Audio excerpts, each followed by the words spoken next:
সম্মানিত ভিউয়ার্স, আসসালামু আলাইকুম ওয়া রাহমাতুল্লাহি ওয়া বারাকাতুহু। আশা করি সবাই আল্লাহর অশেষ রহমতে ভালো আছেন, সুস্থ আছেন। এই চ্যানেল আর একটি নতুন গুরুত্বপূর্ণ ভিডিওতে আপনাদের সবাইকে স্বাগতম। আজকে আলোচনা করব এমপিও ভুক্তির দাবি নন এমপিও শিক্ষকদের। বিস্তারিত থাকছে ভিডিওতে। এই ভিডিওটি দেখার আগে যারা এই চ্যানেলে একদম নতুন তারা অবশ্যই চ্যানেলটি সাবস্ক্রাইব করে পাশে থাকা বেল আইকনটি প্রেস করে দিন। আর যারা ইতিমধ্যে সাবস্ক্রাইব করেছেন তাদেরকে জানাই অসংখ্য ধন্যবাদ। এমপিও ভুক্তির দাবি নন এমপিও শিক্ষকদের।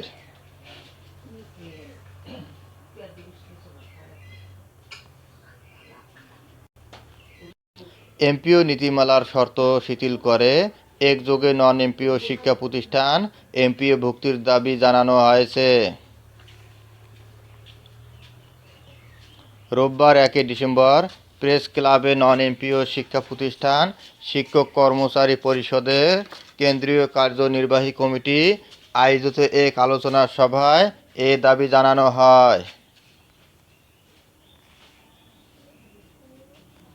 সংগঠনের সভাপতি মোহাম্মদ নাজমুস শাহাদত আজাদির সভাপতিত্বে ও মহাসচিব মোহাম্মদ মমিনুল হকের পরিচালনায় অনুষ্ঠানে বক্তব্য রাখেন নন এমপিও আন্দোলনের শিক্ষক আব্দুল বারী তালুকদার, নন এমপিও শিক্ষা প্রতিষ্ঠান শিক্ষক কর্মচারী পরিষদের সহসভাপতি সাজ্জাদ আহমেদ প্রমুখ। আলোচনা সভায় বক্তারা বলেন, আওয়ামী সরকারের সাবেক শিক্ষামন্ত্রী 2021 খ্রিস্টাব্দে বলেছিলেন, শিক্ষা প্রতিষ্ঠান এমপিও ভুক্তি একটি চলমান প্রক্রিয়া। প্রতি বছর এমপিও ভুক্তির জন্য আবেদন নেওয়া হবে।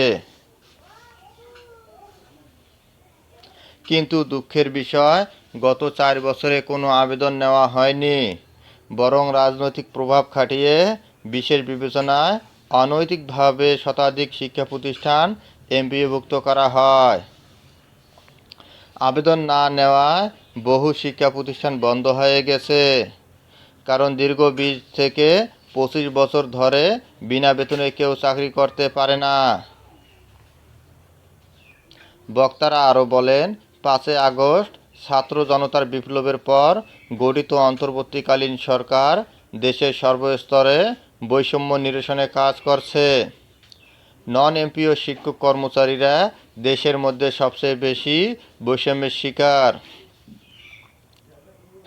তাই নন এমপিও শিক্ষা প্রতিষ্ঠানের শিক্ষক কর্মচারীদের সামাজিক মর্যাদা ও সীমাহীন কষ্টের কথা চিন্তা করে এমপিও নীতিমালা 2021-এর সব শর্ত শিথিল করে বিশেষ বিবেচনায় স্বীকৃতিপ্রাপ্ত চলমান নন এমপিও শিক্ষা প্রতিষ্ঠান একযোগে এমপিওভুক্ত করে আমাদেরকে এই দুর্বিষহ জীবন থেকে মুক্তি দেয়া হোক।